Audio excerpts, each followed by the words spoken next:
Right. మొత్తంగా మనతో పాటు సుప్రీంకోర్టు న్యాయమూర్తి రిటైర్డ్ జడ్జి నేరెళ్ల మాల్యాద్రి గారు కూడా జాయిన్ అయ్యారు.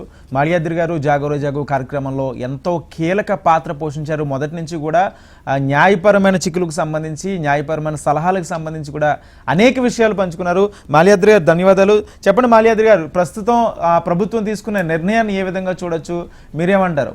ముఖ్యంగా మీకు ధన్యవాదాలు చెప్పాలి. మొదటి నుంచి కూడా న్యాయపరంగా ఉన్న అనేక పెను సవాళ్లకు కొన్ని మార్గదర్శకాలు మీరు చూపించారు. అయ్యా, అందరికీ నమస్కారం. మహనీయులంతా మాట్లాడారు. వాస్తవంగా మన యమునా పాఠక్ గారు ఈ కార్యక్రమాన్ని చేపట్టడం అనేది ఆమెకు మాత్రమే ఆ భగవంతుడు ఇచ్చినటువంటి ఒక ప్రత్యేకమైనటువంటి వరము, అనుగ్రహం, కటాక్షం. ఆమె ఆధ్వర్యంలో మరి HMTV వారు ప్రజల కోసం ఈ కార్యక్రమాలని జరుపుతున్నారు.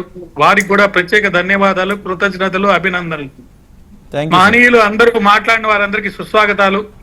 మరి ఎండోమెంట్స్ యాక్ట్ లో చాప్టర్ 11 ని ముఖ్యంగా 83 నుంచి 84ను తొలగించాలి అనే ఒక నిర్ణయం మరి బిల్లు ప్రవేశపెట్టి ప్రభుత్వం అసెంబ్లీలో త్వరలో తీసుకుంటుందని తెలియగానే నాకు ఆనందం వేసింది. కానీ దీనికి కష్టం ఎంత పడ్డారు? అన్ని దేవాలయాల మీద గుత్తాధికారం చేస్తున్నటువంటి ప్రైవేటు వ్యక్తులు, ముఖ్యంగా వాళ్ళలో ఎక్కువ మంది హిందువులే ఉన్నారండి.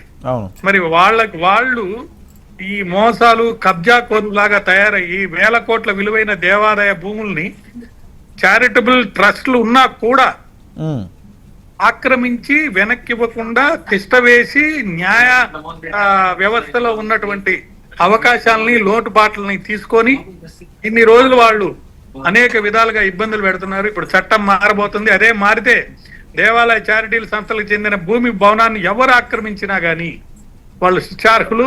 ఆయన వెనక్కి తీసుకునే దానికోసం మనం అప్రయత్నంగానే మరి పొందవచ్చు. అదే విధంగా ఎండోమెంట్ల అధికారులు వాళ్ళకి చాలా పవర్స్ వస్తాయి. వాళ్ళు ఫోర్స్ఫుల్ గా కూడా హైదరాబాద్ కానీ లేకపోతే పోలీస్ సాయంతో కానీ ఆ ఆక్రమణలు తొలగించి మరి ఎందుకోసం అయితే ఆ స్థలాన్ని లేకపోతే ఆ ఆస్తిని భగవంతుడికి అర్పితం చేశారో లేకపోతే భగవంతుడికి ఉన్నదో దాన్ని సద్వినియోగం చేసే అవకాశం ఉంది. ఈ మధ్యనే హిమాచల్ ప్రదేశ్ లో ఒక 10 days బ్యాక్ ఒక హైకోర్టు తీర్పు వచ్చింది.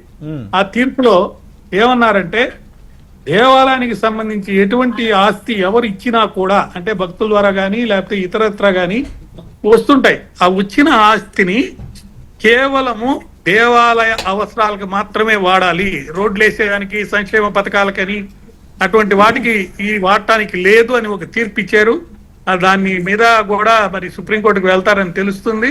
ఆ తీర్పు ప్రతులు కూడా నా దగ్గర ఉన్నాయి, నేను పాఠక్ గారికి పంపించాను. దీనివల్ల ఇప్పుడు ఏంటంటే చైతన్యం అనేది వచ్చింది.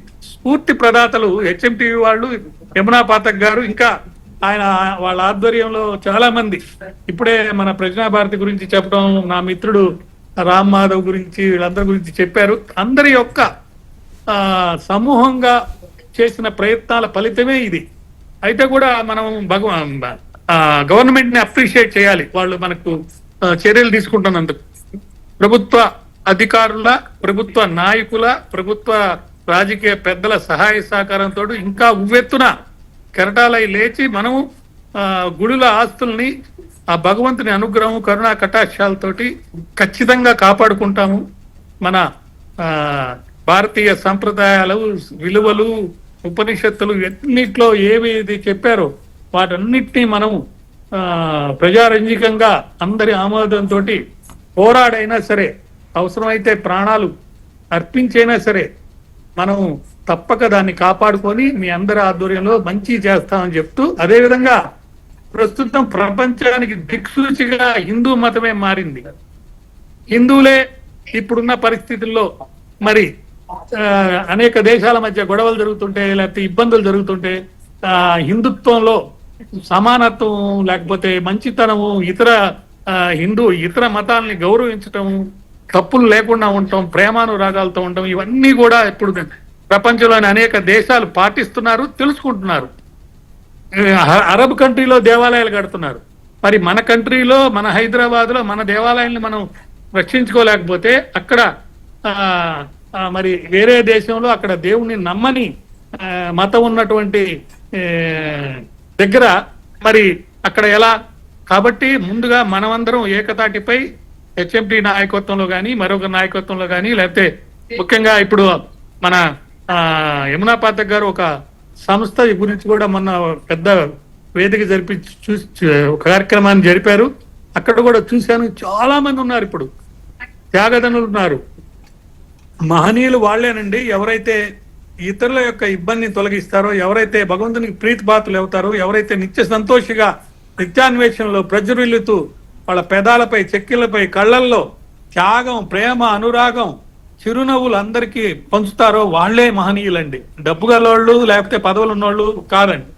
ఆ మహనీయుల యొక్క సహాయ సహకారాలతోటి, మీ అందరి సహకారాలతోటి ఖచ్చితంగా మన ఉద్యమం యొక్క సాధన ఏదైతే చేస్తున్నారో సద్వినియోగం చేసుకొని విజయాన్ని సాధిస్తామని నేను మనవి చేస్తున్నాను. నమస్కారం అండి. Okay, thank you sir, thank you so much. అంటే సార్ ఒక విషయం మాల్యాద్రి గారు, అంటే మీరు అన్నట్టుగా ఇప్పుడు చాలా చట్టాలు చేస్తారు, చట్టాలను అమలుపరచడానికి క్షేత్రస్థాయిలో కొన్ని అమలవుతాయి, కొన్ని అమలవు. ఇప్పుడు ఇది చట్టం చేసిన తర్వాత, అసెంబ్లీలో ప్రవేశపెట్టిన తర్వాత ఒకవేళ అది పూర్తి స్థాయిలో కార్యాచరణ రూపం దాల్చడానికి మనం ఎటువంటి కృషి చేయాల్సిన అవసరం ఉంది? మనము ఈ చట్టాల గురించి, ఈ తీర్పుల గురించి ఇలాంటి సమావేశాల్లో చర్చించి అందరికీ తెలియజేయాలి. ఫస్ట్ మనకున్న హక్కు ఏంటి, దేవస్థానం హక్కు ఏముంది. మీ గతంలో కూడా ఒక తీర్పు గురించి మన ఆంధ్రప్రదేశ్ హైకోర్టులో జస్టిస్ గారు చెప్పిన తీర్పు గురించి చెప్పాను. అవును, ఎవరయ్యా దేవాలయాన్ని కాపాడుకోవాలి, లేకపోతే కాపాడుకోవడానికి అర్హత ఎవరికి ఉందంటే ఎవరికైనా ఉంది అర్హత. దారిని పోయే దానయ్య కూడా రోజు ఆ చెప్పులు విడిచి అక్కడ బయట నిలబడి దేవాలయంలో దండం పెట్టుకుంటుంటారు. వాళ్ళకు కూడా లోపలికి కూడా వెళ్ళకపోయి ఉండొచ్చు. దేవాలయ ఆస్తుల్ని కాపాడుకునే హక్కు ఉందని చెప్పి నేను మీకు మనవి చేస్తున్నాను.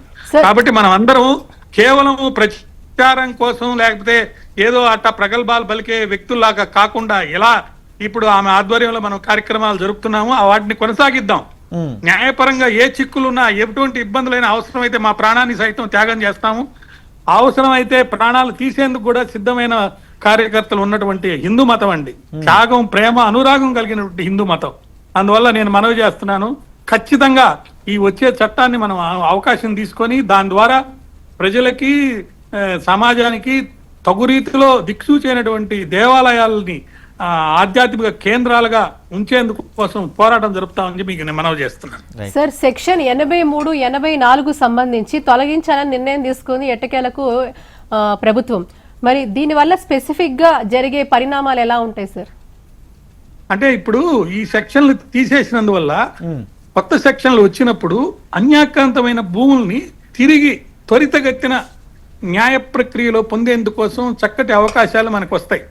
ఎండోమెంట్స్ అధికారులకు కొన్ని పవర్స్ ఎక్కువ వస్తాయి అన్నమాట. ఉదాహరణకి ఇప్పుడు మేము ఒకటి చూసాం, కొంతమంది ఒక దొంగ సర్టిఫికేట్లు ఫోర్జరీ చేసి సృష్టించి ఇళ్ళు కట్టారు, 30 ఇళ్ళు. వెంటనే దాన్ని కూల్చేయగలిగారు. అదే ఆ చట్టంలో, హైడ్రా చట్టం లేకపోతే దాన్ని కూల్చేయాలంటే ఇబ్బంది. ఇప్పుడు అదే విధంగా ఎక్కడైనా తెలిసిందనుకోండి, ఫలానా దగ్గర అన్యాయకాండం జరిగింది, లేకపోతే అక్కడ దొంగ సర్టిఫికేట్లు సృష్టించారని కోర్టుకి వెళ్ళి కోర్టులో ఆర్డర్ తీసుకొచ్చి దాని తర్వాత అమలు జరిపేదానికంటే ముందే వెనువెంటనే చర్యలు తీసుకొని ఆ ఆక్రమణ భూమిలో ఎవరుంటే వాళ్ళని మనం చట్టరీత్యా పోలీస్ సహకారంతో హైడ్రా లాంటి పవర్స్ ను వాడుకొని తొలగించేదానికి ముందు ఒక మెథడ్, ప్రొసీజర్ అనేది వచ్చింది కదమ్మా. దానివల్ల ఏమవుతుంది, సులువు అవుతుంది, తొందరగా అయిపోతుంది. కోర్టుకెళ్ళి తర్వాత డెలివరీ తీసుకునేదానికంటే ముందు మన పొజిషన్లోకి ఆస్తి వచ్చేస్తుంది. దేవాలయం పొజిషన్లోకి ఆస్తి వచ్చి ఆ దేవాలయంలో ఏ అయితే కార్యక్రమాలు చేపట్టాలనుకుంటున్నారో ఆ ఆస్తులకు సంబంధించి దాన్ని చేపడతాం. తర్వాత వాళ్ళు ప్రూవ్ చేసుకొని, అయ్యా ఇది అన్యాయంగా మనం తొలగించారని చెప్పి కోర్టుకు వెళ్ళి అక్కడి నుంచి ఒక ఆర్డర్ తెచ్చుకొని, ఒకవేళ నిజంగా వాళ్ళదే ఆస్తి అయితే వాళ్ళు ప్రూవ్ చేస్తే వాళ్ళకి ఆస్తి పోద్ది. ఇప్పుడేం జరుగుతుంది, ఒక 20 ఏళ్ళు 30 ఏళ్ళు వాళ్ళ స్వాధీనంలో ఉంటుంది. తదనంతరం మనం ఎప్పుడో పోరాడి గెలిచిన తర్వాత అప్పుడు వచ్చిన తీర్పులను అమలు జరిపించుకోవడానికి కూడా ఎండోమెంట్ అధికారులు సరిగా చర్యలు తీసుకోనందువల్ల మనకు వచ్చిన తీర్పుని అమలు జరుపుకొని ఫలితాన్ని పొందేదానికి కూడా చాలా ఇబ్బందులు పడుతున్నాం. ఆ ఇబ్బందులన్నీ తొలగిపోతాయి. తర్వాత ఖర్చు విషయంలో కూడా కొంచెం ఖర్చులు తగ్గిపోతాయండి. రాబోయే రోజుల్లో సాంకేతికంగా కూడా కొన్ని అద్భుతమైనటువంటి చక్కటి మంచి పరిణామాలు న్యాయ వ్యవస్థలో కూడా వస్తున్నాయి. కాబట్టి మనకు నిజమైన పండుగ రాబోతుంది. ఈ చట్టం మారితే మీలాంటి వ్యక్తుల యొక్క సహాయ సహకారాలతోటి అద్భుతంగా పోరాడి చక్కని ప్రతిభ కలిగినటువంటి మంచి సుశిక్షితమైనటువంటి కార్యకర్తలు కలిగినటువంటి హిందూ మత ఉద్యమకారులు ఎంతో మంది మనతో ఉన్నారు కాబట్టి మనం విజయాన్ని త్వరితగతిన న్యాయాన్ని పొందడానికి అవకాశం ఉందని నేను మనవి చేస్తున్నాను. Okay sir. Thank you sir, thank you so much sir.